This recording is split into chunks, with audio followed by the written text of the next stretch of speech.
हरिदास जी महाराज। और बालक अवस्था से इनका अपने भगवत प्रेमी महात्माओं का सानिध्य मिला तो नाम में प्रीति हो गई। यवन कुल में उत्पन्न होने पर भी भगवान श्री हरि के चरणों का आश्रय और उनका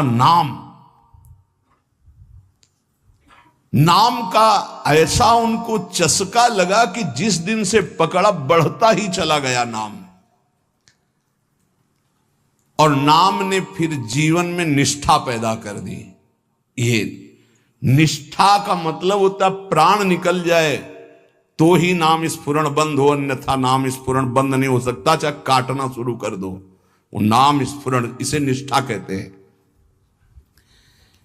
श्री हरिदास जी का जन्म बंगाल यशोहर जिले के अंतर्गत बुड़न नाम के ग्राम में हुआ था। ये जाति के यवन थे, मुसलमान थे। बाल्याकाल में बड़ी विचित्र लीला हुई। इनके माता पिता पधार गए। जब माता पिता जिस बालक के नहीं होते तो कोई उसे प्यार कौन करे। और जैसे गोस्वामी जी तुलसीदास जी की बाल्यावस्था, जिसके द्वार पर खड़े होते तो दबका के भगा देते, बालक हरिदास जी। इनको नाम सुनाई दिया, संतों का संग मिला, जिसका कोई नहीं होता। ये खास बात होती कि उसको भगवान महापुरुषों से जोड़ देते हैं। अब इनको जब नाम सुनने को मिला, कोई पूर्व जन्म का ऐसा पुण्य होगा, भगवान की ऐसी कृपा होगी, या भगवान ऐसा स्थिति देखकर दयालुता से, यद्यपि भगवान नाम जपने का कहीं किंचन मात्र कोई संस्कार ही नहीं था, ऐसे कुल में प्रकट हुए थे, यवन कुल में। पर यस्याहम अनुग्रहणामि हरिष्ये तद्धनम सनई, भगवान ने एक वचन कहा युधिष्ठिर जी से, जिस पर मैं विशेष कृपा करता हूं उसका जहां जहां अपनापन होता सब खींच लेता हूं। जन्म से माता पिता गए, बचपन से कोई प्यार करने वाला नहीं, खाने पीने तक की व्यवस्था नहीं, तो संत जन मिल गए वहां उनको। वो नाम कीर्तन करके आनंदित हो रहे थे, तो इनको भी एक नशा चढ़ा नाम का। धीरे धीरे उनके हृदय में नाम बढ़ने लगा। बड़ी कृपा जो इनका नाम जप में प्रीति हो गई। अब इनके पास अपना कहलाने वाला ना कोई व्यक्ति था, और ना अपनी कहलाने वाली कोई जमीन या वस्तु थी। थोड़ा बड़े हुए तो घरों के सामने ऐसे मांग लेते, भूख लगी कुछ दे दो, तो कोई रोटी दो रोटी दे देता, बस पा लेते। गांव के बाहर वृक्ष के नीचे बैठकर बस कृष्ण कृष्ण की रट लगा देते। 24 घंटे में एक बार मांग लेते, जो मिल जाता खा लेते, खूब नाम जप करते। अब एक घर छोड़कर बेनापुल नाम के घोर निर्जन वन में एक फूस की कुटी बनाकर अकेले रहते। अखंड ब्रह्मचारी, भिक्षावृत्ति, और बस नाम का निरंतर गान जप, ऐसे जोर जोर से नाम का कीर्तन करते हुए जब ऐसा तेज प्रकट हुआ जो देखे इनको लुभायमान हो जाए। ब्रह्मचर्य में बड़ा तेज होता है।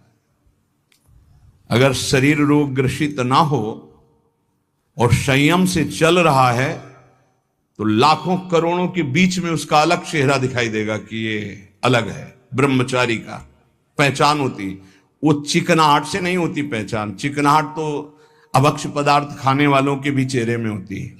उसका तेज, उसके नेत्र, उसकी वाणी, उसका आकर्षण, लाखों में अकेला वो नजर आएगा। आजकल के 13-14 वर्ष के नए नए बच्चे ऐसे गंदी वासनाओं के शिकार हो रहे हैं, बड़ा हृदय पीड़ित होता है। छोटे छोटे बच्चों को गलत शिक्षाएं बच्चों से मिल गई या मोबाइल से मिल गई, सर्वस्व नाश कर रहे। जिस समय लावण्य प्रकाशित होने की नव किशोर अवस्था, उसी समय नष्ट हो जाते हैं।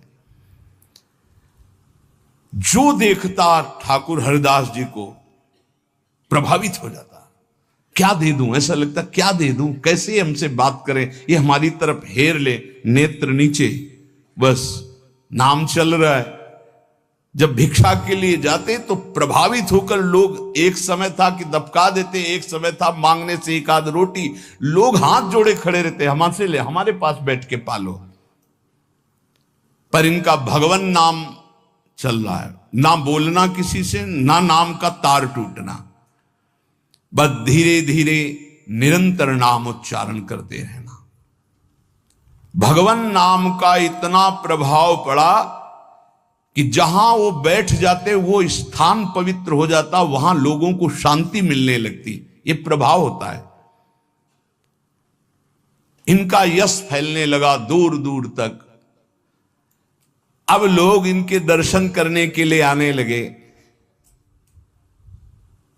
तो जब लाखों की श्रद्धा होती तो 10-5 ऐसे दुष्ट स्वभाव के होते हैं कि उनको ईर्ष्या होती, जलन होती है, अपने आप होती। महापुरुषों से उनको जलन होती है। वो भगवान की लीला होती है। क्या लीला होती है? डंडे में ही झंडा फहराया जाता है। तो ये जो दुष्ट लोग ईर्ष्या करके भक्त को सताते हैं, ये डंडे का काम करते हैं, उनका यश फहराते हैं। जो दुष्ट और ईर्ष्यालु लोग हैं उनको असह्य हो गया यश। लाखों लोग जब हरिदास जी के दर्शन के लिए हो, तो उसमें से ऐसे भी लोग थे जिनके भारी ईर्ष्या पैदा हुई, कैसे इनको नष्ट किया जाए। ये ऐसे होते हैं ईर्ष्या। पूज्य उड़िया बाबा का जब वृंदावन में यश प्रकट हुआ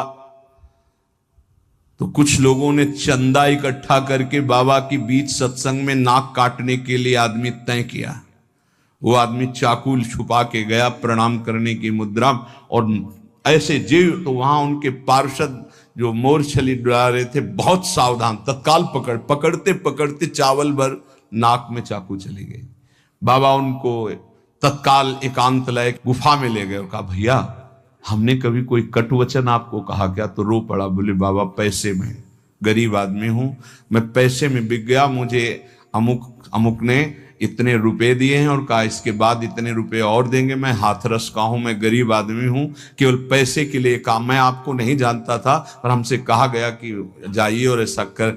बाबा मुझसे बहुत गलती। बाबा ने कहा कोई बात नहीं है, कुछ पैसे अपनी तरफ से दिलाए और कहा हाथरस की गाड़ी में बैठाल के आओ। अपने जनों से कहा कसम हमारी है अगर इसको एक शब्द भी कहो, तो सम्मान पूर्वक उसे हाथरस सुरक्षित भिजवा दिया। अकारण द्वेष मानने वाले पैदा हो जाते हैं जब किसी का यश होता है। कैसे इनका यश नष्ट हो? ये ईर्ष्यालु एक रामचंद्र खां नाम के बड़े जमींदार थे। यार हमारे पास तो जमीन रुपया पैसा कोई नमस्कार नहीं करता है, 2 रोटी मांग के खाने वाला नाम जपा, इसको जिसको देखो प्रणाम करता चल। ये लगता है कौन भाई? बोले बाबा जी। बाबा जी मतलब बाबा जी तो एक लगता है क्या है, मतलब बाबा जी क्या है? उसको लगा मैं जमींदार हूं, रुपया है, पैसा है, हमें तो कोई नमस्कार नहीं करता है, इसको जो देखो नमस्कार कर रहा है, कैसे इसका यश नष्ट करूं?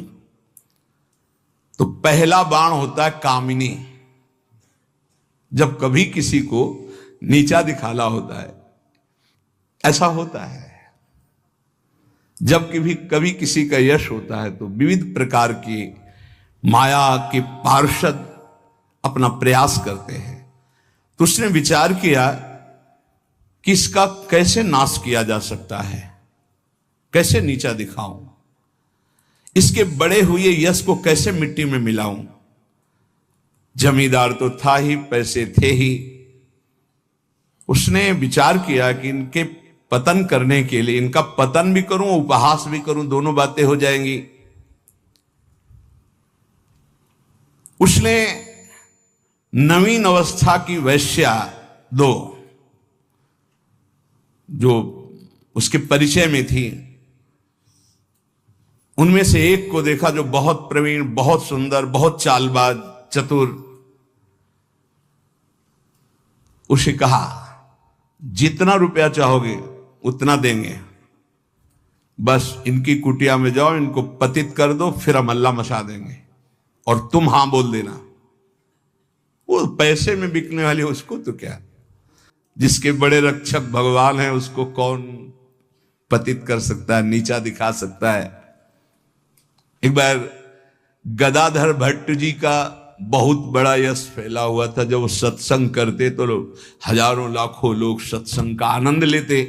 तो उसमें एक कल्याण सिंह नाम के जमींदार धनी मानी आते थे। अब सत्संग में संयम की चर्चा होती, तो जब से सत्संग सुना उन्होंने अपनी पत्नी से बात नहीं किया। गृहस्थ धर्म का जो संयोग है उन्होंने बात ही नहीं की। पत्नी ने देखा कि हमारे वर्षों होते जा रहे हैं और हमारे पति हमारे हाथ से गए। यद्यपि उनके सौम्य बर्ताव, बड़ा साधुता का बर्ताव, पर वो काम से पीड़ित होकर के हमारे जीवन में आग लगाने वाला एक गदाधर भट्ट जी हैं। अगर ये कथा ना करते तो हमारे पति का स्वभाव न बदलता और हमारा जीवन गृहस्थ धर्म नष्ट ना होता। तो देख लेंगे हम इनको। और वो जमींदार धन था। एक भिखारिन गली में जा रही थी मांगती हुई, बुलाया उसको, और गर्भवती थी। बोले तुम्हारे गर्भ का खर्चा, परिवार का खर्चा जब चाहोगे उतना धन देंगी, बस एक बात है। उसने विचार किया कि अगर गदाधर भट्ट पर अश्रद्धा हो जाएगी तो मेरे पति पुनः वापस हमें मिल जाएंगे, क्योंकि उन्हीं की बात पर वो आकर के ब्रह्मचर्य रह रहे हैं, संयम से रह रहे हैं। बोले तुम कथा के बीच में जाओ और कह दो जब ये नहीं था तब तो खूब आते थे और जब ये दे दिया तो आने बंद कर दिया, आप क्या व्यवस्था होगी इसकी, बस इतना तुझे बोलना है। वो जानती थी इतना बोलेगी कि लाखों की अश्रद्धा हो जाएगी। खूब सत्संग का रंग जमा हुआ था। इतने में वो आई और ऐसे सामने खड़ी हो गई। सब लोग आश्चर्यचकित। थोड़ा अच्छा कपड़ा पहना दिया था उसको। उसने कहा महाराज अब तो प्रवचन में लग गए, जब गर्भ नहीं था तो खूब आते थे और जब गर्भ रह गया तो अब आए नहीं, इसका पालन कौन करेगा। बोले आराम से बैठो, जिसने गर्भ दिया अवश्य पालन करेगा, हर व्यवस्था होगी। बिल्कुल, वो तो कोई आश्चर्य उनको नहीं हुआ। वो समझ गए कि भगवान का कोई खेल है। उनका आराम से बैठो, पक्का जिसने गर्भ दिया उसका पालन करेगा। बोले बातों में मत फुसलाइए, आप समझ रहे हैं ना। अब काना फूसी, ये ऐसा भी है, हम तो ऐसा नहीं। अरे बोले हम तो पहले कह रहे थे।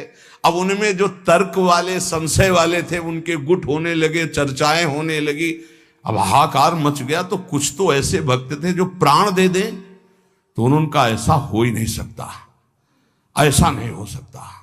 वो एकदम पागल हो गए कि ऐसा नहीं हो सकता। इसके बाद धीरे से सामने से गए, उसको इशारा किया बैग के लिए। वो उठी, पीछे आई, सत्य बोल, अगर सत्य नहीं बोली तो उसने कहा कि हमें क्षमा किया जाए। जब भय चारों तरफ से 50 आदमी श्रद्धालु कि मैं मर सकता हूं लेकिन मार नहीं सकता, ऐसा समझ गई कि मार डाली जाऊंगी। तो उसने कहा एक कोई कल्याण सिंह गए इनमें कथा सुनने वालों में, तो राजपूत थे तो तलवार सब, वहां मेरा नाम। बोले तो आपकी पत्नी ने इतनी हमको स्वर्ण मुद्राएं दी है और इतनी बाद में देने, केवल ये बोलने को कहा था, सो मैं बोल चल सभा में बोल। सभा में बुलवाया और भागे अपनी पत्नी के। गदाधर भट्ट जी ने कहा यही कथा सुना। अरे वो तो विकार से पीड़ित हो रही, तुम तो सत्संगी हो, धैर्य धारण को कुछ नहीं। क्या ये भगवान की अनुकूल प्रतिकूल माया की लीलाएं होती रहती। शांत, पुनः सत्संग शुरू। और कहा मैं वचन दो हमारे सामने कि तुम अपनी पत्नी को एक शब्द भी नहीं कहोगे। और देखो गृहस्थ में संयम का ब्रह्मचर्य रहा जाता है, उसमें अखंड ब्रह्मचर्य नहीं रहा जाता। पाणी ग्रहण किया है तो संयम पूर्वक, जितना आप प्यार पूर्वक संयम से ब्रह्मचर्य रहो, फिर गृहस्थ धर्म का समझाया उनको। तो ये बड़े बड़े महापुरुषों के जीवन में होता है। रामचंद्र खान ने एक वैश्या से कहा तुम जितना रुपया मांगोगे देंगे, इनको भ्रष्ट कर दो, फिर हल्ला मचा देंगे, फिर इनका सब यश धूल दूषित हो जाएगा। पर उनको ये नहीं पता था कि ये भगवान के दास हैं, इनकी सुरक्षा स्वयं भगवान करते हैं। करो सदा तिनके रखवारी,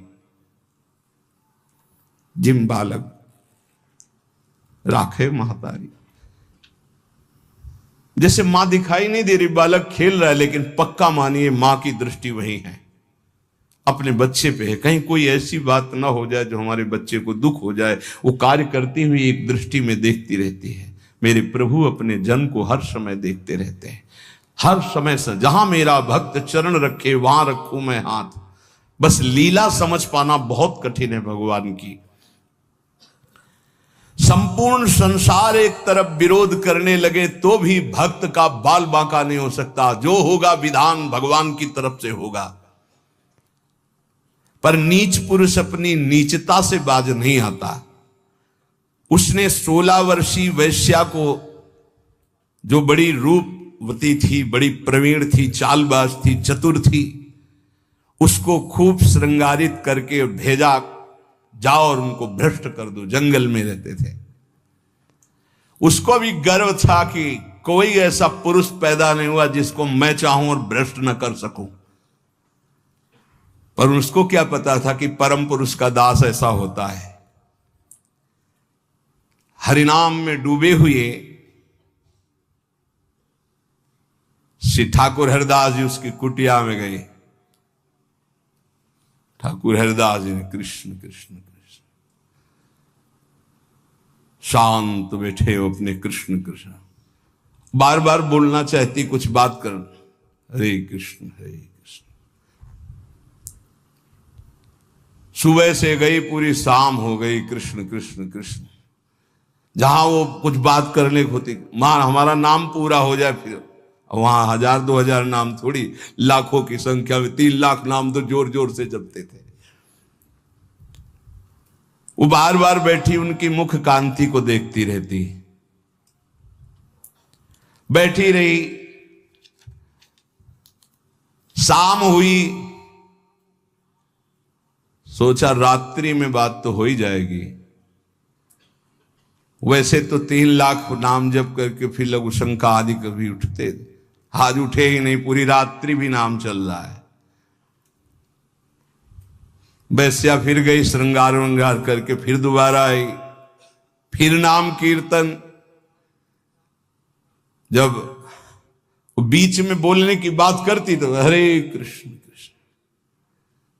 कितनी कृपा वैश्या के ऊपर। ऐसे महापुरुष को बराबर देख रही, उनका नाम सुन रही। तीसरे दिन एकदम विचलित होकर के, आप हमसे बात क्यों नहीं करते? रुके, हाथ जोड़ा और कहा आपसे अच्छे से बात करूंगा, हमारी नाम जप की अभी संख्या पूरी नहीं हुई, उसको पूरी हो जाए। ऐसे अमृतमय वचन की हृदय एकदम हाय मच गया। ये क्या? वैसे मैं पापनी हूं, नीच हूं, गंदा आचरण करती हूं, ऐसे महापुरुष के लिए गंदी बात सोच रही। 3 लाख नाम की फिर तार चल पड़ा, हरे कृष्ण। उच्च स्वर से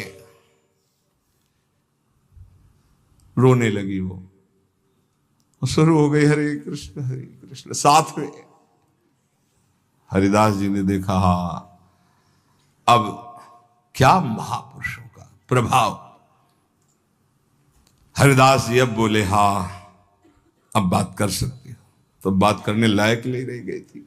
अश्रु प्रवाह चल रहा था और कृष्ण नाम चल रहा था। उठी और चरणों में लौट गई, का धिक्कार है मुझ निज पापनी को कि आप जैसे महापुरुष के लिए मैंने गंदी बात सोची, मुझे क्षमा कर दीजिए। चिल्ला चिल्ला करके रोने लगी। उन्होंने कहा, दुखी नहीं होना, मेरे प्रभु तुम पर बहुत कृपा किए हैं। वो आंखों से आंसू बहाती जा रही, गदगद कंठ से कह रही, पतित पावन आप मुझे स्वीकार कर लीजिए, मैं आपकी चरणों की दासी हूं। आप तो अहेतुकी कृपा करने वाले परम दयालु हैं। आप पात्र और अपात्र का विचार न कीजिए, मुझ जैसी नीच को स्वीकार कर लीजिए। और चिल्ला चिल्ला के रोने लगी। हरिदास जी ने कहा, जो नाम सुन रहा है वो नीच कैसे हो सकता है? उन्होंने कहा, आप मुझे जानते नहीं, मैं वैश्या हूं, मैं लोक निंदित हूं, मैं बहुत ही गंदी हूं, मैं खोटी बुद्धि से आपको भ्रष्ट करने आई थी। हरिदास जी ने कहा, इस समय आपके हृदय में क्या है? बोले, भगवान बस आपकी दास्ता, आपके आदेश का इंतजार। मैं क्या करूं? मुझे आदेश कीजिए। मैं नीच कैसे पवित्र हो सकती हूं? मैं आपकी शरण में हूं, आप मेरा उद्धार कीजिए। हरिदास जी ने कहा, देवी अब तुम वैश्या नहीं रही, उठो। मेरे प्रभु बड़े पतित पावन हैं, उनका नाम उनसे भी महान है, क्योंकि प्रभु को अधीन कर लेता है। मेरे प्रभु के नाम में कोई भेदभाव नहीं, कोई भी जप सकता है, कोई भी अपना परम कल्याण कर सकता है। मेरे प्रभु के नाम में इतनी सामर्थ्य है कि कोई इतना पाप इकट्ठा ही नहीं कर सकता जितना नाम में पाप नाश की सामर्थ्य है। तुमने जो पाप कर्म से पैसा पैदा किया है, आज से उसका प्रयोग मत करना, उसे हटा दो, उसे दे दो, गरीबों को बांट दो। और आज से तुम जो 3 दिन से नाम सुन रहे हो, इसी नाम को रटो। देखो, ये नाम तुम्हें परम पावन कर देगा। वैश्या ने कहा, अब तो मैं जाऊंगी नहीं अपने घर, संपत्ति बांटने की तो बात, अब वहां जाऊंगी नहीं। तो उन्होंने कहा, फिर इसी कुटिया में रहकर तुम नाम जप करो, मैं चला। वो वैराग्य लेके उसी कुटिया में नाम जप करने लगी और उसका नाम हरिदासी हुआ। और हरिदास जी उसी समय उस कुटिया से निकले, सीधे शांतिपुर अद्वैताचार्य के समीप चले गए। अद्वैताचार्य जी बहुत बड़े महाभागवत, वो सदैव श्री कृष्ण चिंतन में संलग्न रहते, अद्भुत विद्वान, शास्त्रज्ञ, भगवत प्रेमी महापुरुष। अब वो फटे पुराने कपड़े पहन करके वैश्या वही नाम कीर्तन करें। अब उस जमींदार के तो होश उड़ गए कि मैंने भेष छुड़वाने के लिए वैश्या को भेजा था और यहां वैश्या ही अपना भेष परिवर्तन करके वहां नाम जप करने लगी। ये क्या है नाम जापक जन, भगवान के जन। उस वैश्या का वैसे ही सम्मान होने लगा कुछ वर्षों बाद जैसे हरिदास जी का होता था। लोग उस वैश्या के दर्शन करने आने लगे, हर समय वैसे ही नाम जप करते हुए उसी भूमि पर जिस कुटिया में वो रहते थे वह हरिदासी नाम से कही गई। क्या महिमा है भगवान नाम जापक संतों की। और इधर रामचंद्र खां ने अपने कुकृत्य का फल पाया कि बादशाह का कोई अपराध बन गया, साबित हो गया, नहीं अपराध होने पर भी, तो तत्काल आदेश हुआ, सारी संपत्ति और जमींदारी उसकी जब्त कर ली गई, उसको जेल में डाल दिया गया। ये साधु अवज्ञा तुरंत भवानी, कर कल्याण अखिल के हानि। कोई ऐसा मुकदमा, कोई ऐसी बात आ गई जिसमें उनका अपराध साबित हो गया और सारी संपत्ति जमींदारी जब्त कर ली गई, उनको जेल भेज दिया गया। खाने की भी व्यवस्था भंग कर दी गई, जेल में भारी कष्ट उनको दिया गया। पक्का जो भक्त का अपमान करता है, भक्त को नीचा दिखाना चाहता है, उसकी दुर्गति पक्की हो जाती। यहां तो ये ब्याज है, मूल तो और मिलेगा। अब आती है भय की बात, यह है प्रलोभन।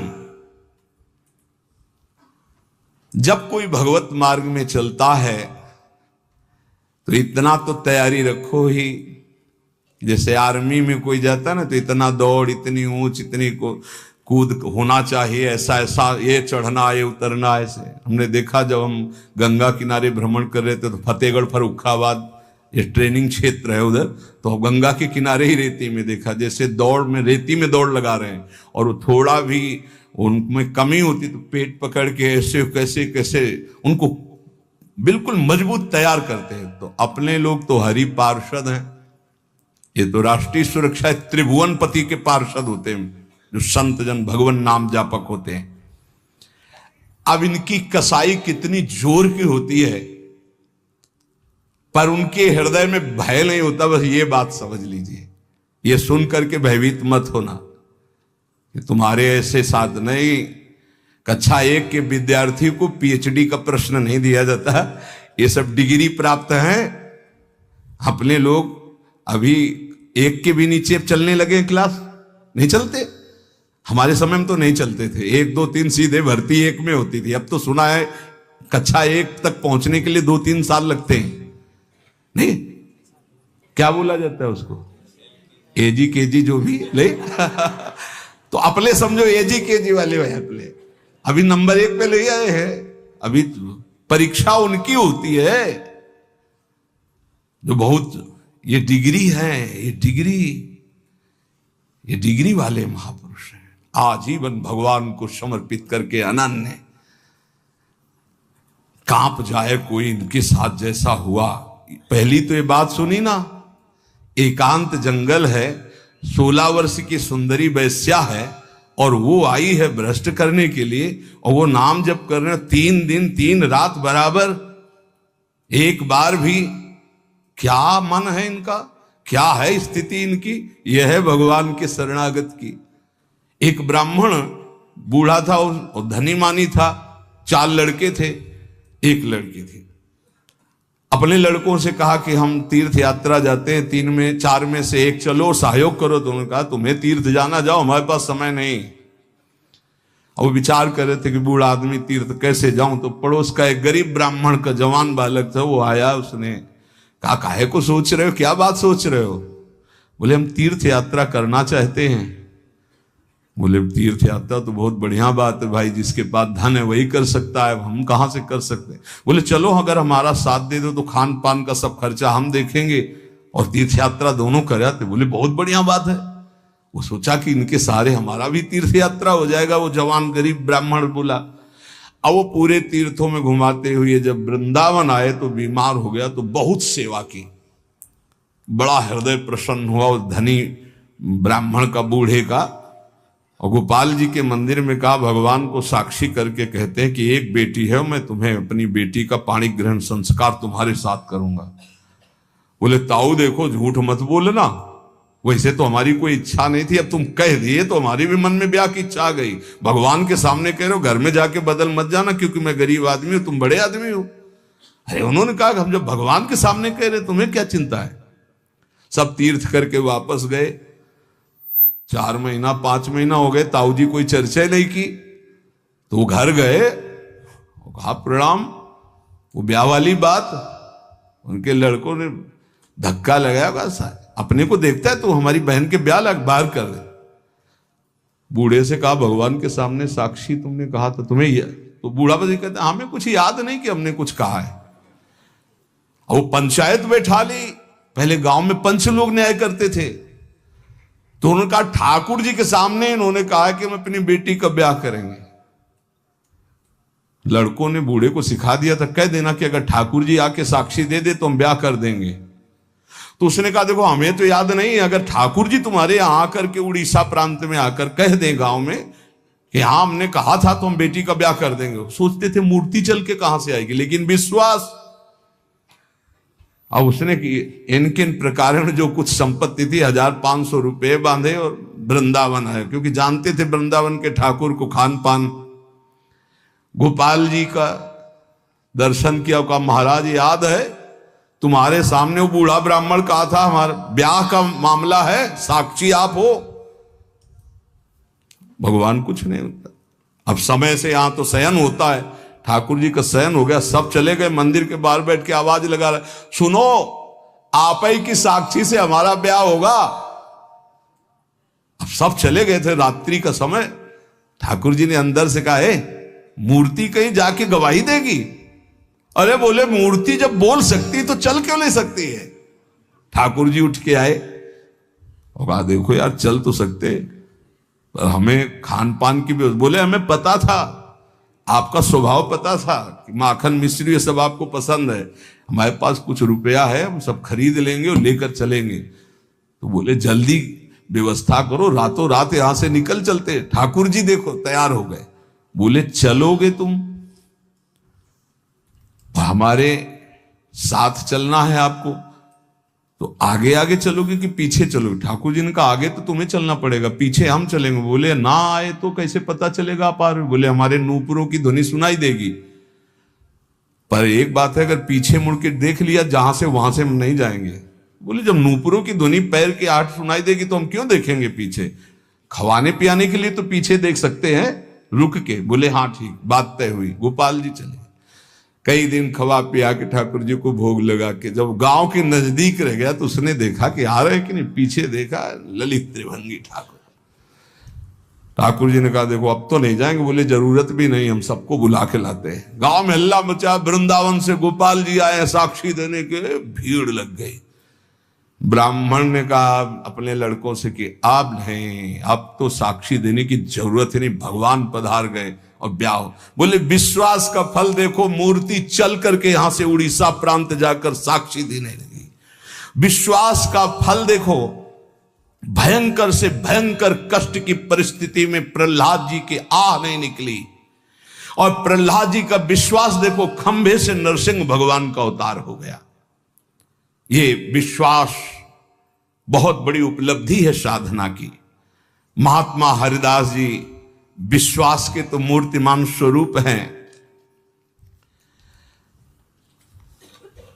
उन्होंने नाम को ही अपना जीवन माना, भगवान निष्ठा उनके हृदय में अटल भाव से थी।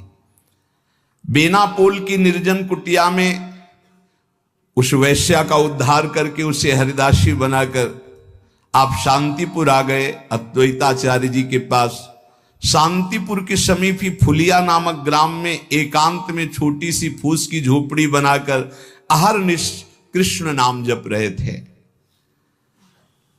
उस समय बादशाह यवन ही था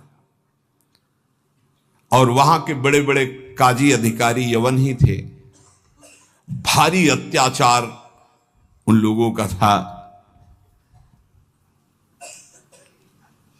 यहां तक कि उनके धर्म के विरुद्ध कोई चू नहीं बोल सकता था, सत्ता थी। अब जब वहां काजी को पता चला कि रात दिन ये नाम जप करता है और यवन धर्म से इसका जन्म है, तो उनके मन में आया कि इसको दंड दिलाया जाए कि बड़ा इसका सम्मान हो रहा है। काजियों का ये समझो एक तरह के वो बादशाह ही होते थे, बादशाह उन्हीं के इशारे से चलते थे। गोराई नाम का एक काजी था जो बहुत ही कठोर और कर्कश स्वभाव का था। हरिदास जी का प्रभाव देखकर वो ईर्ष्या से देखता।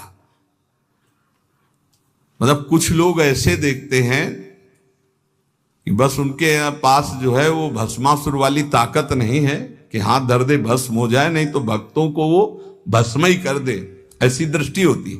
वो दृष्टि से पता चलता है। वो हरिदास जी को ऐसे देखता कि कैसे इनको नष्ट कर दूं। और जब उसको ये पता चला कि यवन धर्म के ही हैं, तब तो बढ़िया उसको रास्ता मिल गया। हरिदास जी का प्रभाव दिनों दिन बढ़ता चला जा रहा था। उसने विचार किया कि यवन धर्म के होकर के हिंदू धर्म का नाम ले रहे हैं, ये तो कुफ्र है, काफिर है। ऐसा काजी ने विचार किया। इसे बादशाह के सामने पहले पेश करें, फिर इसको दंड निर्धारित करें। गुराई काजी ने विरुद्ध राज दरबार में अभियोग चला दिया ठाकुर हरिदास जी की। राज आज्ञा हुई तत्काल गिरफ्तार किया जाए, क्योंकि बादशाह यवन था। हथकड़ी बेड़ियों से जकड़ लिए गए ठाकुर हरिदास जी। डरना नहीं, ये डिग्री वालों की बात है जो उच्च कोटि के महापुरुष हैं। तुम मत सोच लेना कि हम राधा राधा जपेंगे तो, हाँ ऐसा नहीं। भगवान वो सामर्थ्य देते जो प्रहलाद जी को सामर्थ्य दी, वही ऐसे भक्तों को सामर्थ्य देते। ऐसा नहीं है कि अपने सामर्थ्यहीनों को ऐसा प्रश्न कर, ऐसा नहीं, डरना नहीं कि भगवान बड़ी भारी परीक्षा लेते हैं। हथकड़ी बेड़ियों से जकड़ लिए गए और इनको पेश किया गया निरपराध हरिदास जी को अपराधी की तरह। बादशाह ने देखा 9 युवक तेज से प्रभावित, मानो पूरा सभा आश्चर्यचकित और आलोकित हो गई हो, प्रभावित हो गए जो यवन बादशाह थे, और कहा सम्मान से इनको बैठा ला जाए। आसन दिया गया, आसन पे बैठे।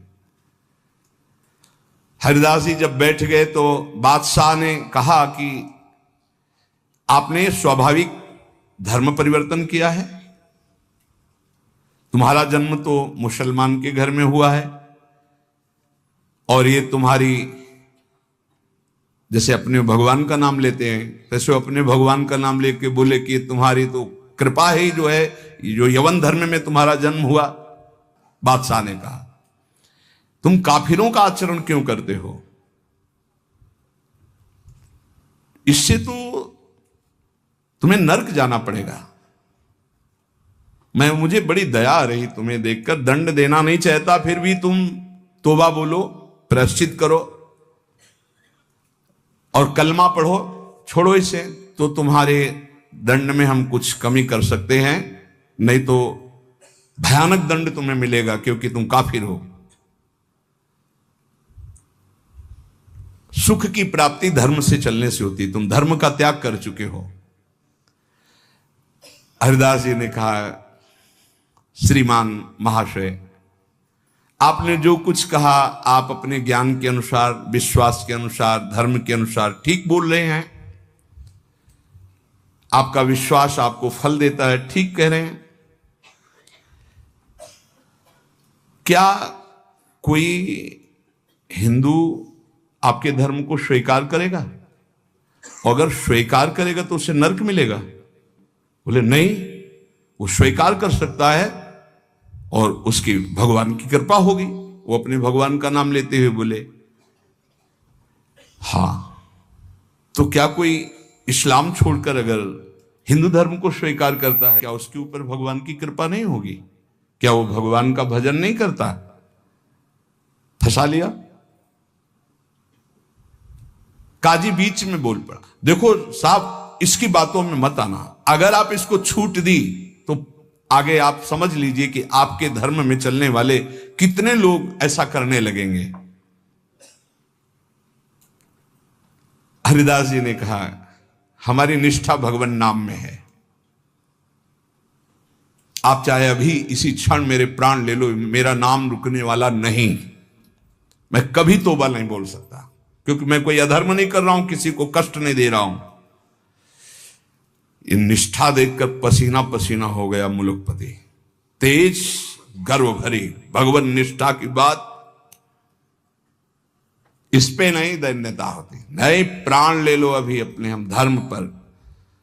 मुलुकपति ने कहा तुम्हारी बातें हिंदुओं के लिए ठीक हो सकती, लेकिन हम यवनों के लिए नहीं।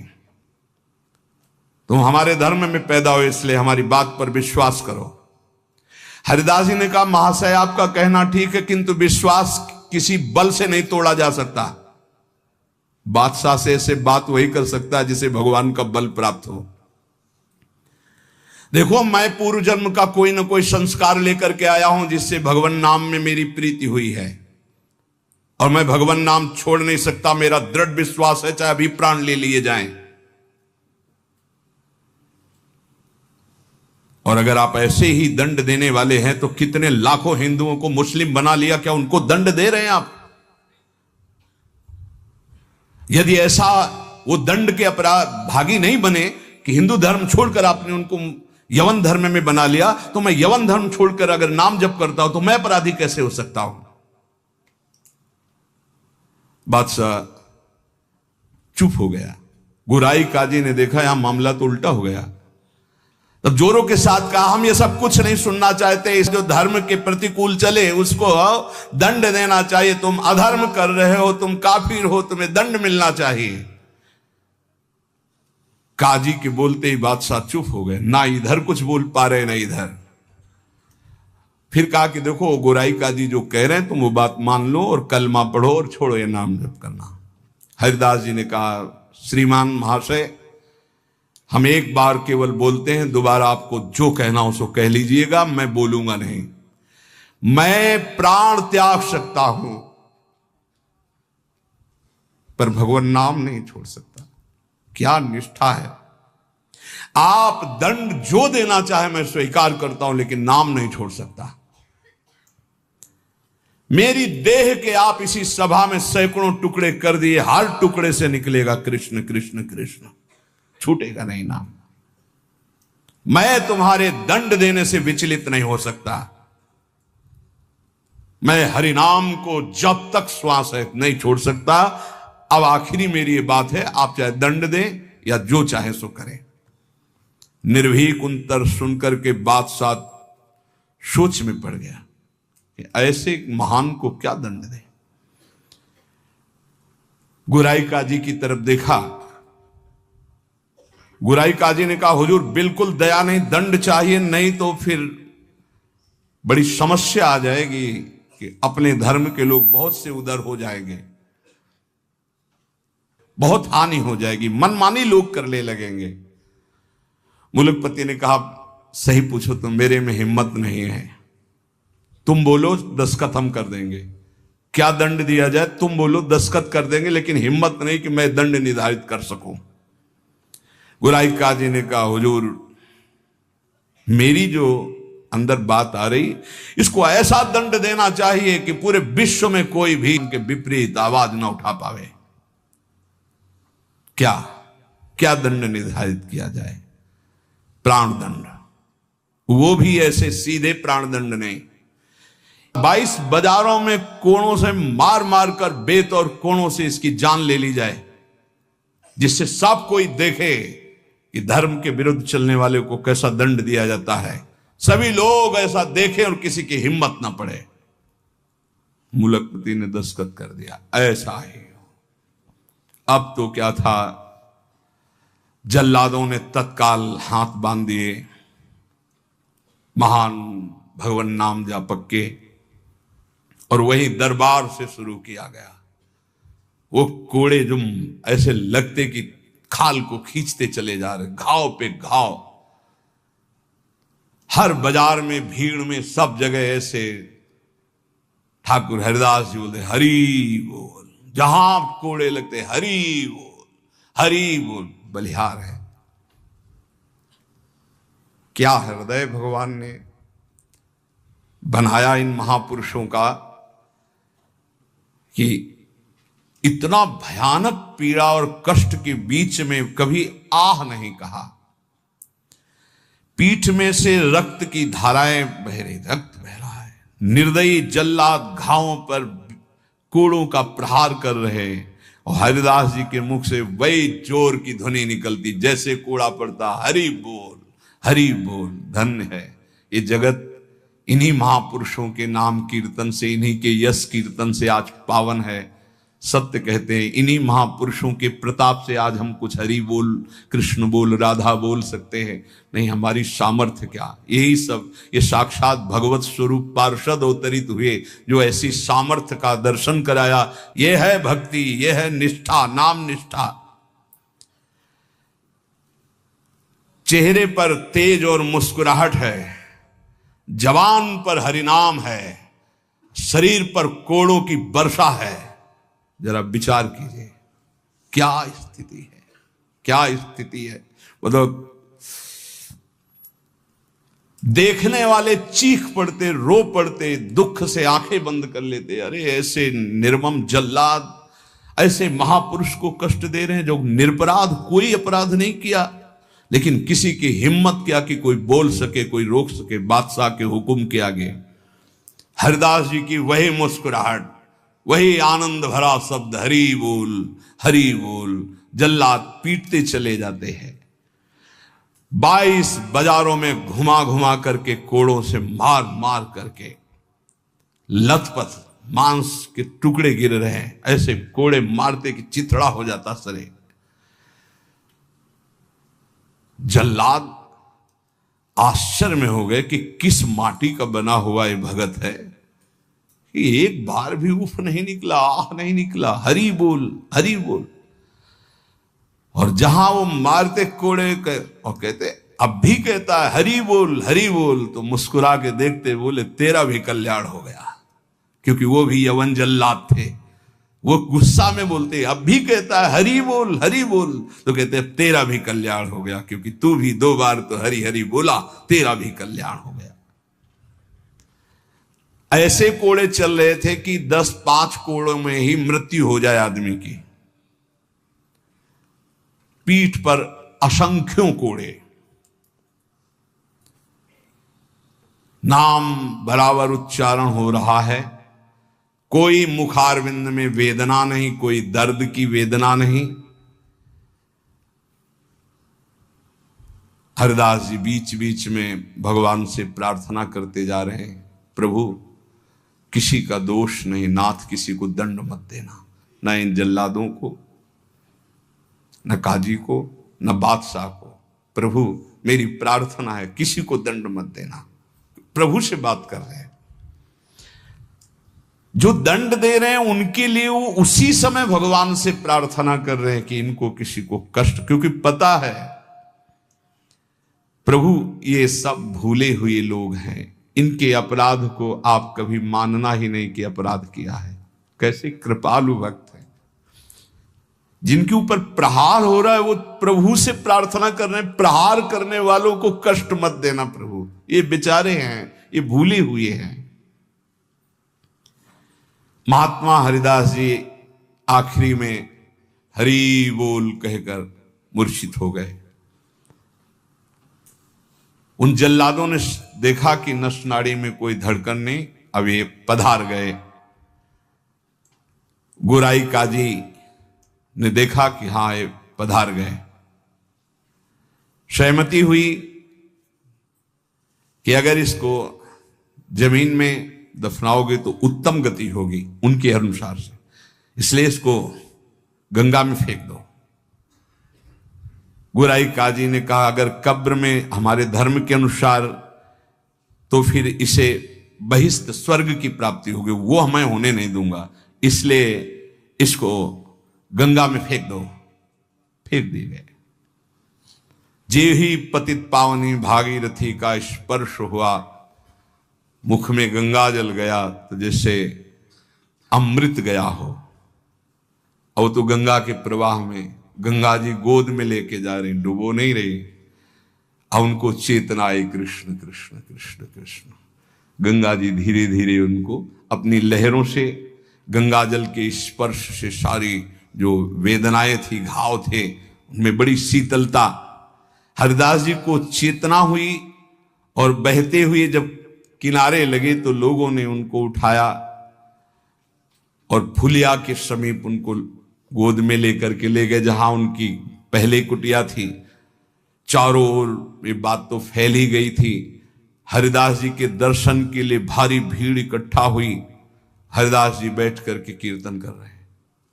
क्या मतलब, क्या देह है, क्या स्थिति है।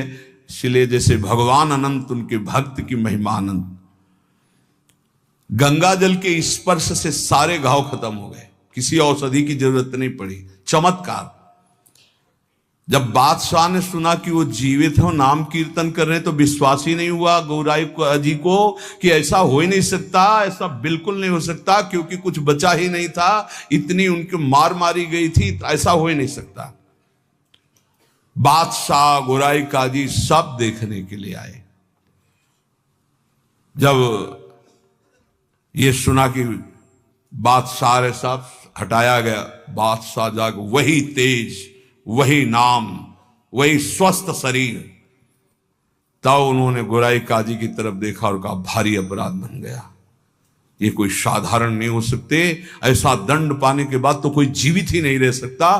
साष्टांग दंडवत ठाकुर हरिदास जी की बादशाह ने की और कहा मुझे क्षमा करो। वैसे मैं दंड देना नहीं चाहता था, लेकिन ये गोराई काजी ने, उन्होंने कहा श्रीमान अब भी आपसे प्रार्थना करता हूं, आपका इसमें कोई दोष नहीं है, ये कोई हमारा पूर्व का हिसाब था जो पूरा हो गया, आप प्रसन्न रहिए। उन्होंने कहा मैं आपकी सेवा करना चाहता हूं, आप आज्ञा कीजिए। ठाकुर हरिदास से कहा बादशाह ने, उनका बस एक सेवा कर दीजिए, अब कभी आना मत और हमारे नाम कीर्तन में कभी विघ्न मत डालना। उनका आज के बाद कभी कोई आपको विघ्न नहीं डालेगा, और आप अगर ऐसा कहते तो मैं कभी आपके सामने नहीं आऊंगा। काजी को फटकारा और लेकर चले। हरिदास जी ने विनम्रता से कहा सुनते जाइए, आप कभी क्षोभ मत करना, इसमें कोई अपराध नहीं है। देखो मनुष्य शरीर में दुख सुख का विधान होता है, हर जीव को अपने कर्म भोगने होते हैं। निमित्त किसी को कर्म बना दे, आपको निमित्त बना दिया, ये तो मेरा ही कर्म था जिसको मैंने भोगा। ऐसे कोई कर्म पूर्व जन्म में किए होंगे जिनका फल मुझे भोगने को मिला, आप कभी क्षोभ मत कीजिएगा। हरिदास जी की ऐसी बात सुनकर फिर बादशाह लौट पड़ा, चरणों में पुनः प्रणाम किया। जितने भी वैष्णव ये सब आकर के बड़ा दुख प्रकट किए हरिदास जी के पास। क्या भगवान, कहां भगवान, आपके ऊपर कोड़े चल रहे थे, कहां भगवान थे, क्यों नहीं बचाए? हरिदास जी ने कहा आप लोग नहीं जानते, आप तो शास्त्र के मर्म को जानने वाले हैं, लेकिन भगवान की कृपा को जानते हैं? मुझे जो दंड मिला उसका कारण है मैंने भगवान नाम की अवहेलना सुनी राज दरबार में, और जीवित रहा, इसलिए मुझे दंड मिलना जरूरी था। और दूसरी बात, जिस समय मेरे ऊपर कोड़े चल रहे थे तुम्हें दिखाई नहीं दे रहा था, हरि ऐसे किए गए थे, एक भी कोड़ा मेरे ऊपर नहीं लगा। जैसे प्रहलाद जी से पूछते थे उनके मित्र कि तुम्हारे ऊपर हाथियों से कुछ लाया गया, ये तो कहते थे मेरे हरि मुझे ऐसे गोद में लिए, एक भी कष्ट मेरे को नहीं हुआ। ठाकुर हरिदास जी कह रहे तुम्हें नहीं दिखाई दिया, तुम कोस रहे हो प्रभु को। जिस समय कोड़े चल रहे थे हरि ऐसे सहस्त्र बाहुओं से मुझे ढके हुए थे, वो कोड़े हरि के ऊपर चल रहे थे, मेरे ऊपर नहीं। वो हरि वार ले रहे थे, मेरे ऊपर नहीं। तभी वो जोर से बोलते थे हरि बोल, क्योंकि हरि पास में। ये भक्त जानता है, बाहरी क्या जाने।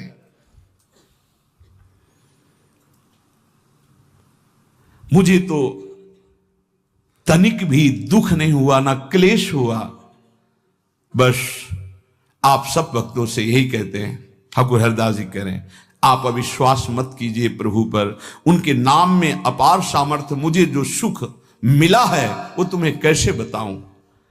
जिस समय नाम चल रहा था और कोड़े चल रहे थे, उस समय मेरे को भगवान ऐसे घेरे हुए थे, तुम्हें कैसे बताऊं। शरीर को इतना भी क्लेश नहीं था, ये भक्त ही जानता है। ऐसे उत्तर सुनकर समस्त वैष्णवों को हृदय में संतोष हुआ। नहीं तो एक क्लेश था, कहां है वो भगवान जिनका हम नाम लेते हैं और ऐसे महान भक्त की खाल खींची जा रही है, और वो उस समय कहां है वो जो कहते हैं करो सदा तिनके रखवारी, कहां है? तब ठाकुर हरिदास जी ने बताया, जैसे प्रहलाद जी को सैकड़ों बार भयानक पीड़ाएं दी गई, पर्वत के नीचे दबाया गया, सर्पों के विष से पिलाया गया, डसवाया गया, गैस में बंद किया, क्या क्या कष्ट नहीं, कुछ भी कष्ट प्रहलाद जी को नहीं होता था। हरिदास जी महाराज का स्वस्थ शरीर वहीं फुलिया ग्राम में रहकर निरंतर भगवान नाम कीर्तन। उपासक, जीवन का सबसे बड़ा फल है नाम में प्रीति हो जाना।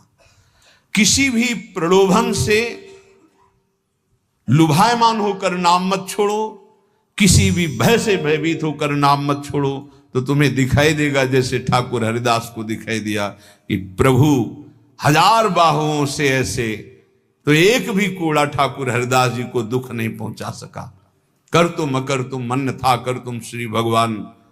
इसलिए भगवत विधान से प्रारब्धानुसार दुख आवे तो हंसते हंसते उसे भोगो। राधा राधा राधा राधा राधा। कभी अविश्वास मत करो कि भगवान कहां, जो हमारे दुख की निवृत्ति नहीं कर रहे। नाम जप करोगे तो अपने आप ऐसा ज्ञान हो जाएगा, अपने आप ऐसी स्थिति आ जाएगी, हर दुख सहने की स्थिति आ जाएगी।